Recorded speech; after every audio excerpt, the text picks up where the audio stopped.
우리 함께 주님 찬양하겠습니다. 찬송가 37장 주님께 찬양하겠습니다.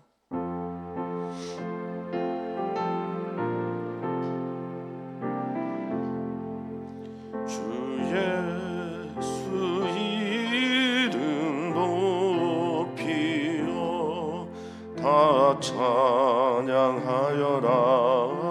다 찬양하여라. 금멸류와 하늘 들여서 만유의 주를 찬양하세. 찬양 찬양 찬양 만유의 주 찬양. 주 예수 당한 고난을 못 잊을 죄인아 못 잊을 죄인아 내 귀한 보배 바쳐서 만유의 주를 찬양하세. 찬양 찬양 찬양 만유의 주 이굽 위에 거하는 온 세상 사람들 온 세상 사람들 그 크신 위엄 높여서 만유의 주를 찬양하세.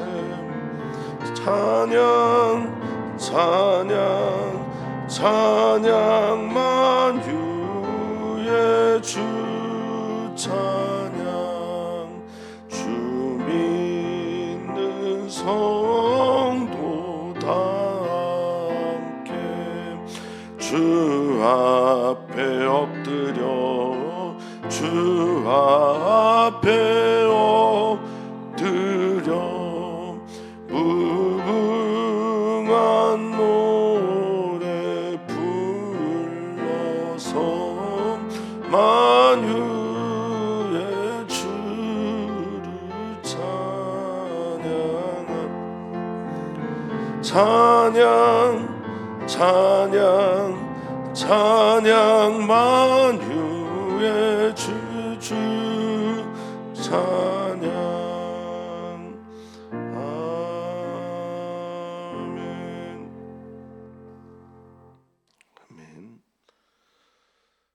만유의 주가 되시고 모든 만물 위에 뛰어난 이름을 가지신 우리 주님을 온 마음 다해 또 온 힘을 다해 또 뜻과 생명까지 다해 찬양할 수 있는 우리들이 되게 주시옵소서. 어떤 경우에도 어떤 상황에도 우리 주님을 우리의 주님으로 고백하며 찬양할 수 있는 우리 모두에게 소망하며 사랑 많으신 예수님의 이름으로 기도하옵나이다. 아멘. 하나님의 말씀 함께 봅니다. 하나님의 말씀 마가복음 11장 1절에서 10절까지 말씀입니다. 마가복음 11장 1절에서 10절까지 말씀 한 목소리로 읽겠습니다. 그들이 예루살렘에 가까이 와서 감람산 벳바게와 베다니에 이르렀을 때 예수께서 제자 중 둘을 보내시며 이르시되 너희는 맞은편 마을로 가라. 그리로 들어가면 곧 아직 아무도 타보지 않은 나귀 새끼가 매어 있는 것을 보리니 풀어 끌고 오라. 아디 누가 너희에게 왜 이렇게 하느냐 묻거든 주가 쓰시겠다 하라. 그리하면 즉시 이리로 보내리라 하시니 제자들이 가서 본즉 나귀 새끼가 문 앞 거리에 매어 있는지라. 그것을 푸니 거기 서 있는 사람 중 어떤 이들이 이르되 나귀 새끼를 풀어 묵어 타라 하느냐 하매 제자들이 예수께서 이르신 대로 말하는데 이에 허락하는지라. 나귀 새끼를 예수께로 끌고 와서 자기들의 겉옷을 그 위에 얹어 놓음에 예수께서 타시니 많은 사람들은 자기들의 겉옷을, 또 다른 이들은 들에서 벤 나무 가지를 길에 펴며 앞에서 가고 뒤에서 따르는 자들이 소리 지르되 호산나 찬송하리로다. 주의 이름으로 오시는 이여 찬송하리로다. 오는 우리 조상 다윗의 나라여 가장 높은 곳에서 호산나 하더라. 아멘. 아멘. 드디어 오늘 예루살렘에 주님께서 입성을 하십니다. 우리는 부활주일 바로 전주를 이것을 기념하여 종려주일로 지키는데요. 종려주일은 예수님의 눈과 또 예수님을 추종하는 사람들의 눈이 얼마나 다른지를 극명하게 보여주는 그런 사건입니다.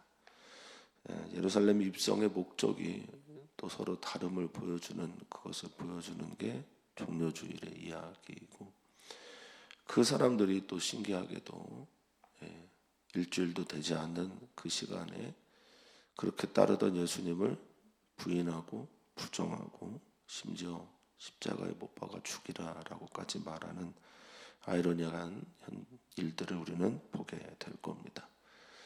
그런데 이것이 그때 그 당시에 그 사람들만의 이야기인가 생각해 보면 탈기독교 문화 또는 탈기독교 왕국의 시대를 살고 있는 포스트 크리스텐덤이라고 하는 시대를 살고 있는 우리들의 이야기는 아닌지 생각하게 됩니다. 기독교가 더 이상 기독교의 영향력을 행사하지 못하고 있는 현 시대에 그럼에도 불구하고 예수님을 따라갈 것이냐, 그냥 그때 그 당시에 사람들처럼 그렇게 살 것인지를 묻고 있는 이야기이기도 합니다. 오늘 본문에서 우리에게 전해주는 메시지, 그것을 통해서 우리 예수님은 어떤 분인가, 또 예수님이 우리의 복음이라고 하는데 왜 예수님이 우리의 복음인가 다시 한번 생각해보는 우리 모두이기를 바라겠습니다. 1절은 이렇게 시작합니다. 여리고를 떠나 시각장애를 고치신 예수님께서 예루살렘에 가까이 왔다라고 말을 합니다. 우리는 이미 마가복음의 내용 또 이후의 이야기들의 전개를 알고 있기 때문에 이것이 어떤 의미를 알고 있지만 그 당시의 사람들은 이 의미가 우리와 받아들이는 게 사뭇 달랐을 것입니다. 반복해서 계속적으로 보고 있지만 그들이 꿈꾸는 메시아 왕으로 와서 다윗의 나라를 회복시키는, 그 다윗이 문자적으로 통치했던 그 나라의 영광을 꿈꾸는 것이 그들의 이야기였다고 한다면 예수님이 바라보는 하나님의 나라는 온 열방과 인류를 위한 하나님의 나라였기 때문에 다윗의 나라를 문자적으로만 해석했던 그들에 비해서 예수님은 하나님 아버지의 나라가, 다윗을 통해서 상징했던 하나님 아버지의 나라가 온 열방 가운데 임하기를 바라셨던 예루살렘 입성이었다고 저는 보여집니다. 자, 예루살렘에 가까이 와서 감람산, 예루살렘 옆에 있는 올리브산, 성전산, 뭐 여러 가지 이름으로 불리는데 감람나무가 많은 산 근처에 있는 두 마을 벳바게와 베단에 이르렀다라고 말하고 있습니다. 배 이렇게 쓰여져 있지만 둘 다 베트라고 하는 히브리어 집에서 온 말입니다. 벳바게라고 하는 말은 파게라는 말에서 온 말인데, 파게는 덜 익은 무화과 나무, 그래서 벳바게는 덜 익은 무화과 나무의 것. 또 벳아니는 벳아니가 연음이 돼서 벳아니로 발음이 된 건데요. 아니라고 하는 말은 가난하고 괴롭힘을 당하는 자의 집, 이런 뜻을 가지고 있습니다. 어쨌든 벳바게와 벳아니라고 하는 예루살렘 근처, 보통 이제 순례객들이 잠깐 머물거나 또 예루살렘이 워낙 복잡하기 때문에 예루살렘의 위성 도시 정도로 이해하시면 쉽게 이해가 될 겁니다. 예루살렘이 워낙 복잡해서 그 예루살렘 안에서 모든 것을 소화하고 조달할 수가 없어요. 그래서 당시에 이제 벳박의 베다니 같은 뭐 베틀레헴도 뭐 그 근처라고 볼 수 있겠습니다만 베들레헴도 좀 떨어져 있죠. 이르렀을 때 이제 예수님이 종료주일 즉 마지막 일주일을 보낼 준비를 하시는 겁니다. 우리는 하나님의 명령과 또 예수님의 명령이 때로는 우리에게 너무나 당혹스러울 때가 있을 때가 있습니다. 할 수 없는데 하게 하거나 하고 싶지 않은데 하게 하거나 그런데 반드시 해야만 하는 그런 명령들을 내리실 때가 종종 있습니다. 주님의 말씀을 따라 살아가다 보면 자꾸 그 명령이 거슬려지고 주님의 명령이 불편해질 때가 있곤 합니다. 그럼에도 불구하고 명령하신 주님의 뜻을 따라 살아가게 될 때 이유가 있구나, 계획이 있구나라는 것을 다 알게 되는데요. 예수님께서 제자 중 둘을 불러 예수님께서 명하신 일들을 행하게 하십니다. 그런데 친절하게 설명하시긴 하지만 친절한 설명이지만 그럼에도 불구하고 여전히 쉽지 않은 그런 명령입니다. 그런데 예수님이 직접 가서서 하시면 되는데 왜 굳이 제자들을 시키실까 하는 거죠. 당신이 약속을 했던 아니면 신적 능력으로 미리 그것을 점지하시든 어찌됐든 간에 오늘 본문은 사뭇 좀 질문이 생기게 됩니다. 왜 제자들이었을까? 미리 약속하셨으면 뭐 약속하셨을 수도 있겠고 아니면 하나님의 능력으로 그 일들을 미리 다 계획하실 수도 있겠습니다만 뭐 학자들은 둘 다 의견을 지지하는 편인 것으로 보입니다만 왜 제자들을 보냈냐? 언제나 예수님이 명령하시는 이유는 사랑하시기 때문이죠. 제자들이 그 일을 직접 경험하게 하기 위해서입니다. 하나님의 명령, 예수님의 명령은 다 예수님과 하나님 계획 안에 있고 또 내가 그 명령대로 살게 되면 하나님의 뜻, 예수님의 뜻이 내 삶에서 이루어지는 현장, 그것이 바로 순종의 현장임을 깨닫게 하기 위해서다라고 저는 믿습니다. 우리는 왜 주님의 말씀을 따라 살아가야 하는가? 그 말씀대로 살 때 그곳에서 그 자리에서 하나님의 뜻, 하나님의 사랑을 또 나를 위한 하나님의 계획을 발견할 수 있기 때문입니다. 자, 그 명령을 내리십니다. 맞은편 마을로 가라. 베다니 벳박의 맞은편 마을 이름은 나와 있지 않습니다. 그런데 거기 가면 아직 아무도 타보지 않은 나귀 새끼가 매여 있다. 그것을 풀어 끌고 오면 된다라는 명령입니다.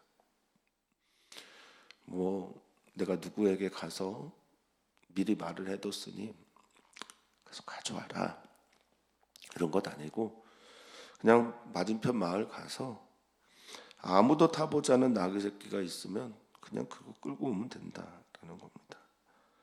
어떻게 하나님께서 예수님께서 이런 명령을 내리시는지는 잘 모르겠습니다. 뭐 돈을 지어주는 것도 아니고 그렇다고 해서 내가 미리 얘기해놨다는 말씀을 하시는 것도 아니고 그러면서 말합니다. 3절 누가 너희에게 왜 이렇게 하냐 묻거든.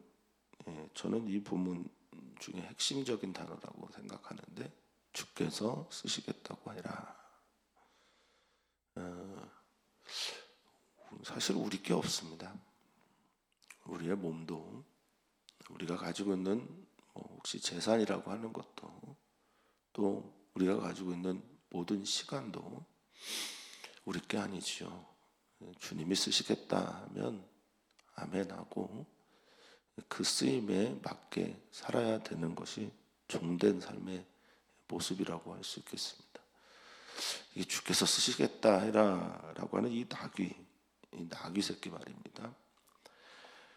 많은 사람들은 이 나귀 새끼를 탄 예수님 평화의 왕을 상징하고 또 메시아의 의미가 무엇인지를 가르쳐 준다고 합니다. 저는 전적으로 동의합니다.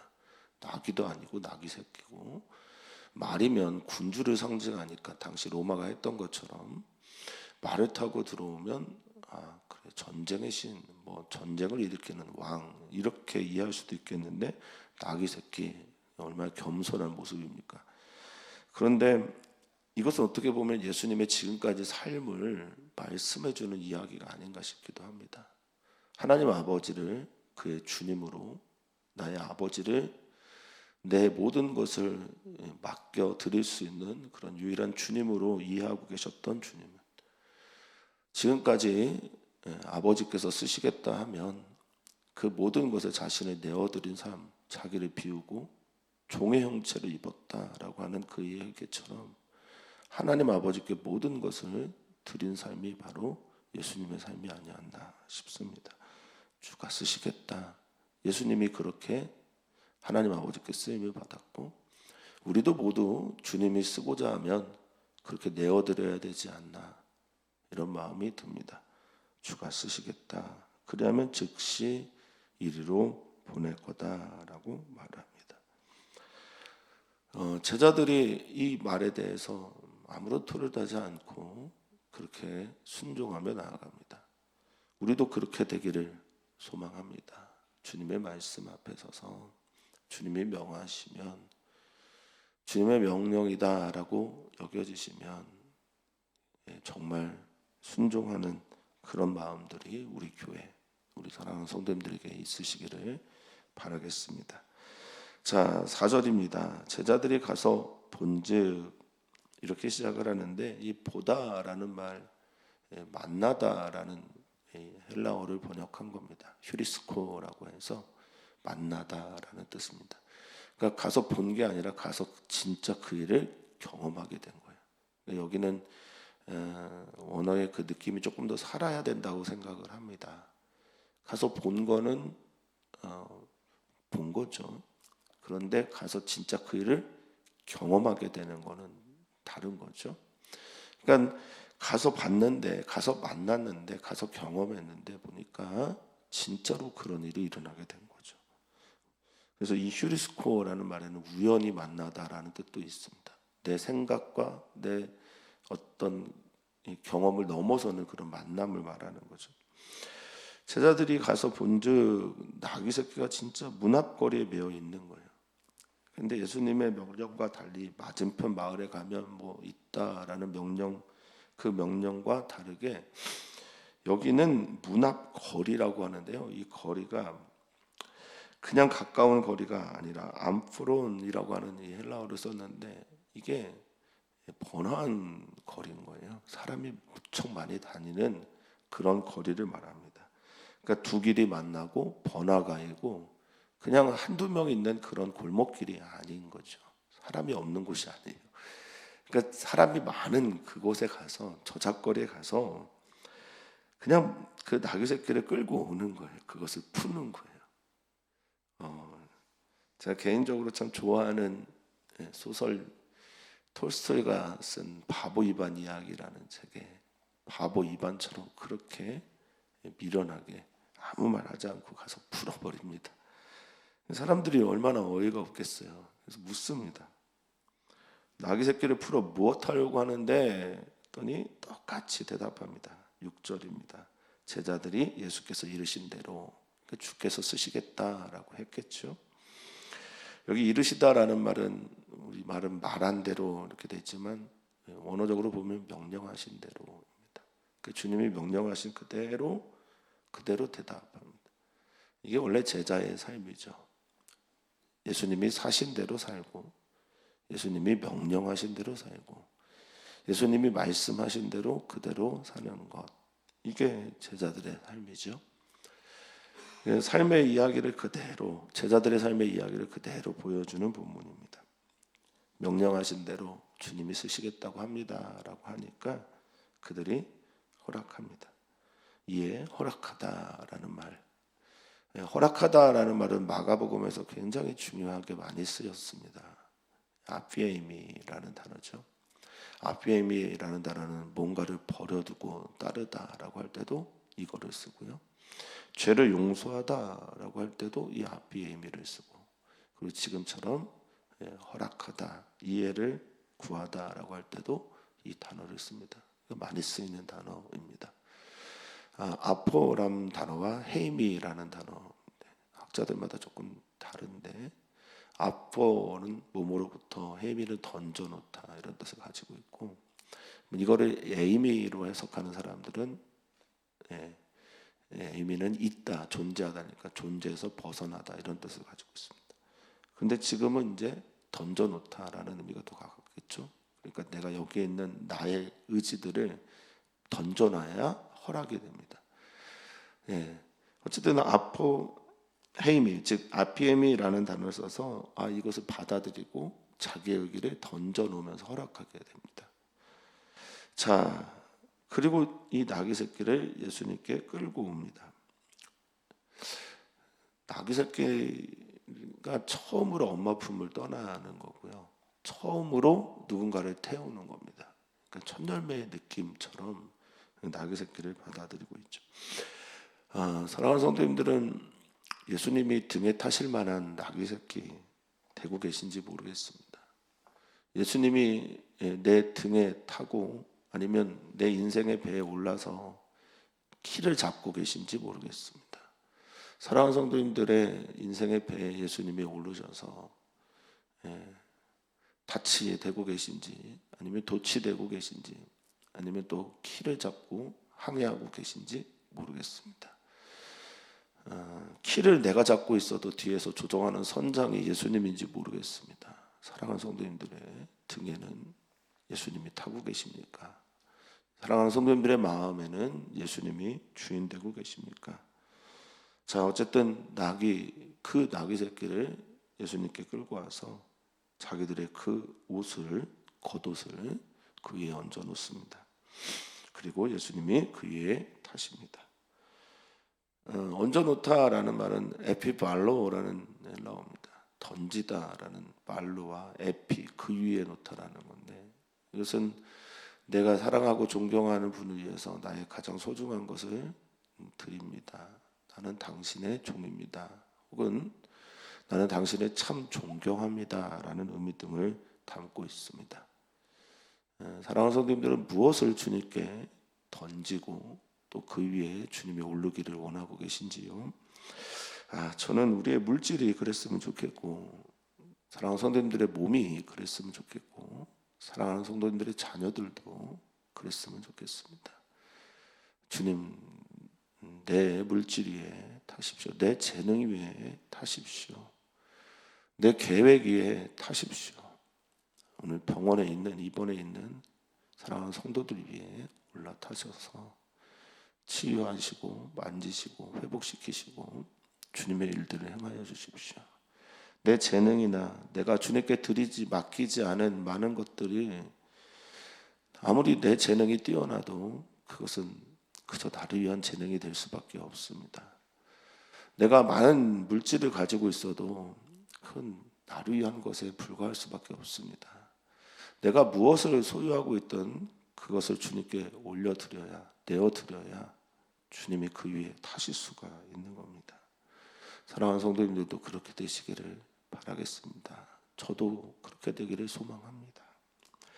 자, 8절입니다.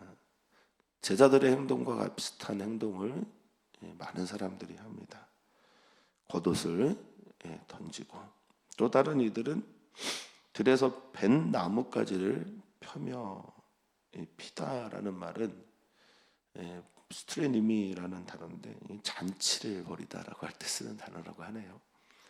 그러니까 자기가 길에서 벤 나뭇가지를 갖고 와서 이 길을 이렇게 예비하고 활짝 펴는 것은 나 이제 잔치가 열렸습니다. 잔치를 마련하고 준비한다라는 뜻이라고 합니다. 당시에 이제 로마가 전쟁을 많이 했지 않습니까? 로마가 전쟁을 하고 이기고 돌아오면 사람들이 그렇게 환영했던 것을 빗댄 것 아닌가라고 생각이 들고요. 그래서 확실하게 무리들은, 백성들은, 또 제자들은 예수님을 다윗의 왕국을, 문자적인 다윗의 왕국을, 문자적인 다윗의 영토를, 문자적인 다윗의 통치를 바랬던 거죠. 하나님의 통치는 그 이상 의미, 수준이 다른 그런 통치였는데 말입니다. 어쨌든 그날이 이스라엘 백성들에게는 이날인 줄 알았을 겁니다. 그날인 줄 알았을 겁니다. 메시아의 그날인 줄 알았을 겁니다.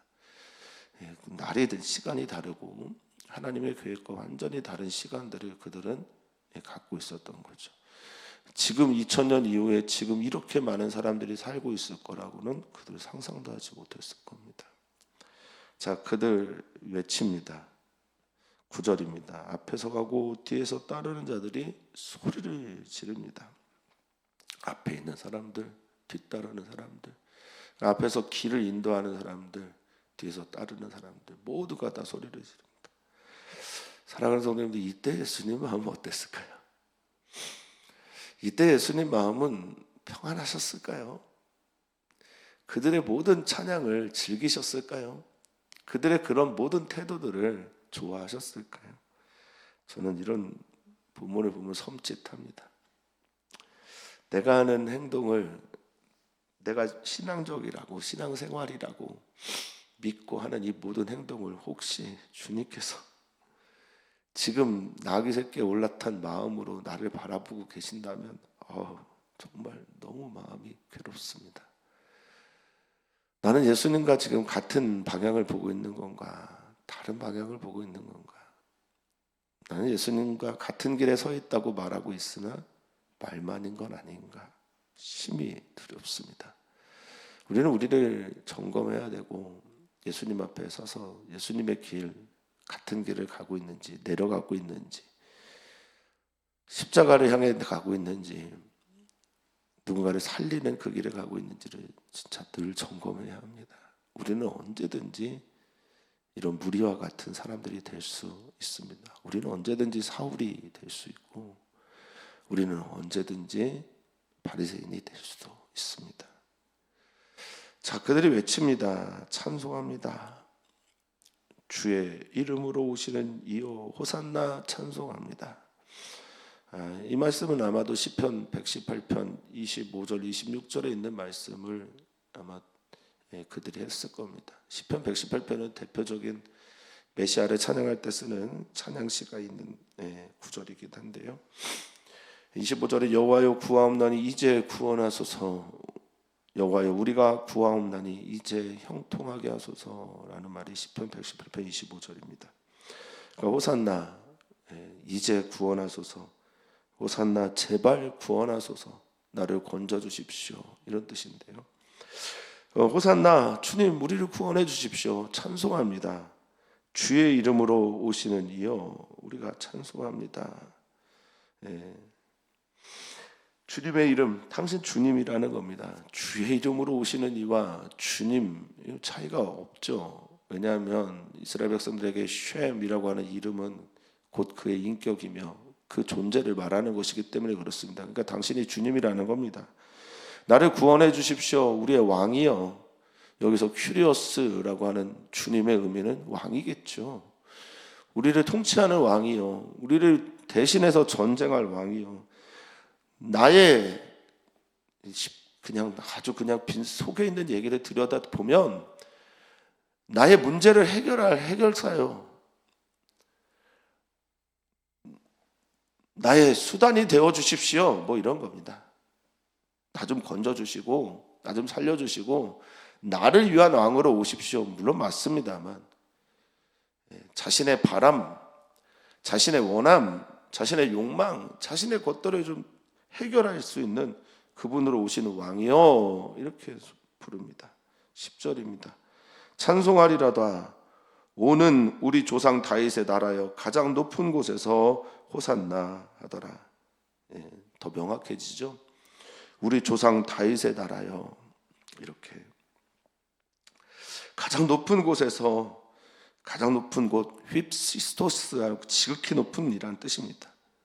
가장 높은 곳에 있는 그곳에서 우리를 건져 주십시오, 나를 구원해 주십시오, 제발 나를 살려 주십시오 라고 말합니다. 자, 예수님의 마음이 좋으셨을까요? 우리는 누군가를 사랑한다고 하면서 사랑하는 대상에, 특별히 하나님이나 예수님, 그 대상에 대해서 그분이 원하는 일을 하지 않고 내가 원하는 일을 하려고 할 때가 많습니다. 이들도 그렇게 합니다. 주님이 원하시는 삶은 어디 갔는지 밑줄 쳐져 있지 않고 말만 살아있는, 그래서 그 말의 진정성을 잃어버리게 되는 것이 이들의 일주일의 삶의 모습입니다. 사랑하는 성도님들의 말과 또 그것에 따른 진정성 있는 행함과 진실함이 날마다 따르기를 주 이름으로 축복합니다. 자, 우리는 어떻게 이렇게 종료주일, 즉 호산나 다윗의 자손 오시는 이여 호산나, 가장 높은 곳에서 호산나 이렇게 찬양해야 할까요? 그것은 예수님이 왜 어떤 곳을 향해 지하간에 가는지 알면서 찬양할 때 비로소 진정한 찬양이 됩니다. 예수님이 십자가에서 죽으실 때도 호산나 하고 따라갈 수 있을까? 예수님이 십자가에서 그렇게 비참한 삶을, 비참한 모습을 통해서 죽으실 때도 우리는 호산나 하면서 따라갈 수 있나? 예수님이 그렇게 밑바닥의 삶을 살아가실 때도 호산나 내가 사랑하는 당신이여 하면서 나를 구원해 주십시오라고 할 수 있나?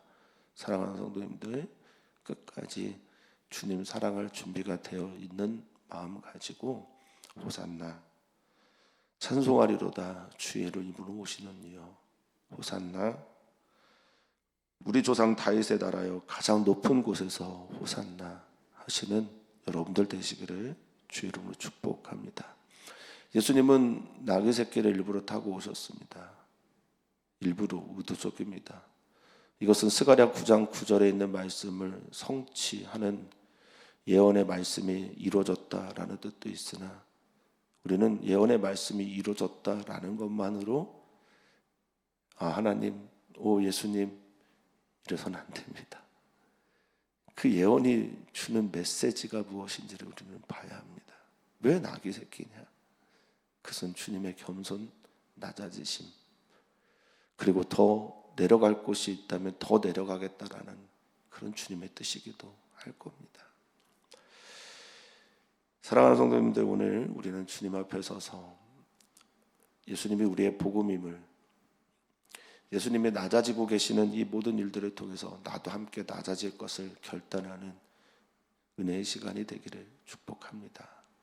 과연 이것은 우리에게 유익인가? 네, 그렇습니다. 주님의 명령은 오늘 본문에서도 살핀 것처럼 다 이유가 있고 계획이 있습니다.